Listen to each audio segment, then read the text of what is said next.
আসসালামু আলাইকুম, কেমন আছেন সবাই? আমি আলহামদুলিল্লাহ ভালো আছি। তো ব্লগটা শুরু করলাম রান্নাঘর থেকে, যেহেতু লেট হয়ে গিয়েছিল তাই। আর এখানে আমি বসে দিয়েছিলাম ডাল। বিবি বিবিরা তো ডাল না হলে খাবে না, সেজন্য ডাল রান্না করতেছিলাম। আর ডালের মধ্যে দিলাম কিছু জলপাইগুড়ি, আমার কাছে ভালো লাগে টক ডাল। আর এটা হচ্ছে বাদাম ভেজে নিচ্ছি, বাদামের ভর্তা করব।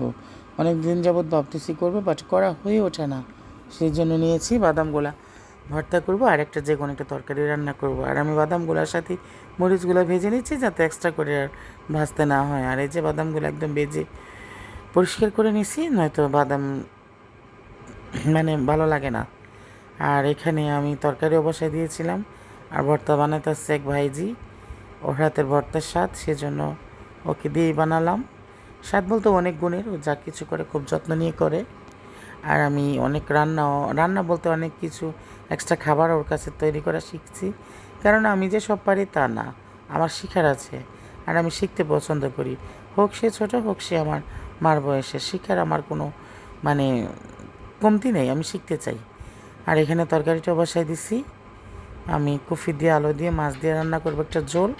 আর ঝোল তরকারি মাঝে মাঝে এত মন চায় খেতে, আবার মাঝে মাঝে দেখলেই কান্না আসে। ঝোল তরকারিটা আমার বিরক্ত লাগে মাঝে মাঝে। আর অনেক সময় মন চায় যে আজকে হয়তো মাছের একটু পাতলা ঝোল হলে ভালো হতো, ভাত খেতে পারতাম। আর কফিটা এমনি তো আমার অনেক পছন্দের। কফি, আলু, কালো বেগুন, এই দুই তিনটা তো সবজি আমার কাছে ভালো লাগে। আর শাক বলতে আমি সব শাক খাই, আমার কাছে শাক ভালো লাগে। শাক তো সবার জন্য উপকার, বাট অনেকেই খায় না, বাট আমি খাই। আগে খেতাম না, এখন খাই। ওই যে একটা কথা বলি, সময় সব কিছু পরিবর্তন করে দেয়। হয়তো আগে কম বয়স ছিল, খেতে পারতাম না। এখন তো মার্শাল্লাহ বয়স মোটামুটি হয়েছে, সেজন্য হয়তো খেতে পারি।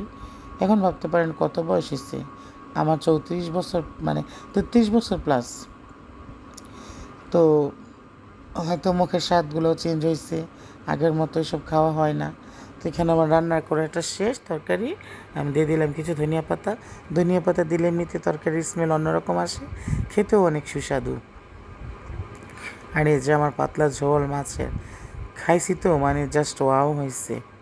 আর এখানে রান্না শেষ করে আমি ঘরদোর গুছাতে চলে আসছি, কারণ এক কাজে পড়ে থাকলে হয় না, সবগুলা কাজ একা গুছিয়ে নিয়ে করতে হয়। তো এখানে বিছনা গুছায় আমি ঘরদোর মুছে একদম ওকে করে ফেলছি। কারণ সময়, দিনটা অনেক ছোট না, কাজ করে কুলানো যায় না। আর এখানে এই যে এক ভুল কাপড়, প্রতিদিন এই এক ভুল কাপড় আমার ধুতেই হবে, নয়তো আমার শান্তি নেই। কাপড় চোপড় দিয়ে একদম গোসল করে আসছি। দেখেন মাথার চুল কীভাবে যে উঠে আমার কপাল কত বড় হয়ে গেছে। আমার চুলগুলো নিয়ে যে আমি কী করব, কারো কাছে কোনো সাজেশন থাকলে আমার বললেন তো। চুল উঠে যাচ্ছে, ভাবতেছি না এবার ডাক্তার না দেখাইলি না, এবার অন্তত ডাক্তার দেখাতে হবে। আর এই যে দুপুরে খাবার নিয়ে বসে গেলাম, বাদামের ভর্তা দিয়ে মজা করে ভাত। ভর্তা হলে না আমার আর কিছু লাগে না, যা করছে আল্লাহ। আমি ভর্তা অনেক পছন্দ করি। পরে এখানে বিকেলে বেবির জন্য একটু নুডলস রান্না করলাম, একদম মরিচ টরিচ ছাড়া। আর এখনকার বাচ্চাগুলা কী হয়েছে একমাত্র আল্লাহ জানে, খায় না, কিচ্ছু খায় না। পরে স্টুডেন্টগুলো চলে আসছে, আমি স্টুডেন্ট অনেকগুলো কমাই নিছি। এত স্টুডেন্ট আমার ভালো লাগে না, ক্যান ক্যান ক্যান ক্যান করে মাথা।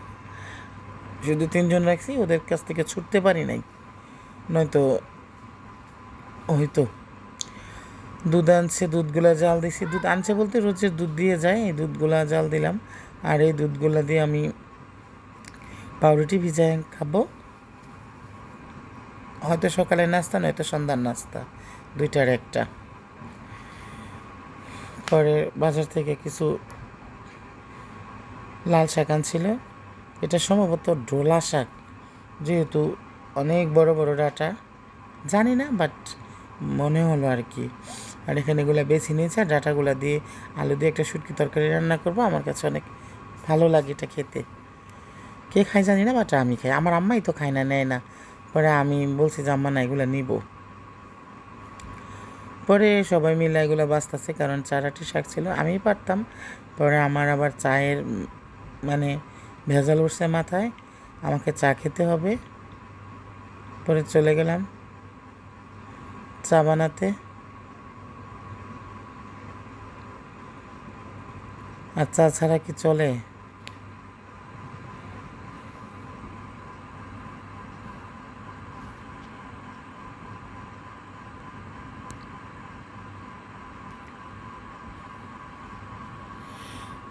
চা ছাড়া কি আসলেই চলে? চলে না। চা হচ্ছে মানে ফেভারিট খাবার আমার। তো এই যে এখানে চাটাও খেয়ে নিলাম, দুধ চা। ওই গুঁড়া দুধে চা বানাতে গেছি, দেখি দুধ নষ্ট হয়ে গেছে। পরে ঘরের দুধ দিয়ে চা বানালাম। আর এখানে রুটি ছিল কিছু, রাতের জন্য রুটিটা নিয়ে নিলাম। সাথে ছিল একটু কলিজা ভুনা, ভালোই লাগছে খেতে। তো যাই হোক, সবাই দোয়া করবেন, ভালো থাকবেন, পাশে থাকবেন, সাপোর্ট করবেন। আপনাদের সহযোগিতা পেলে এগিয়ে যাব অনেক দূর।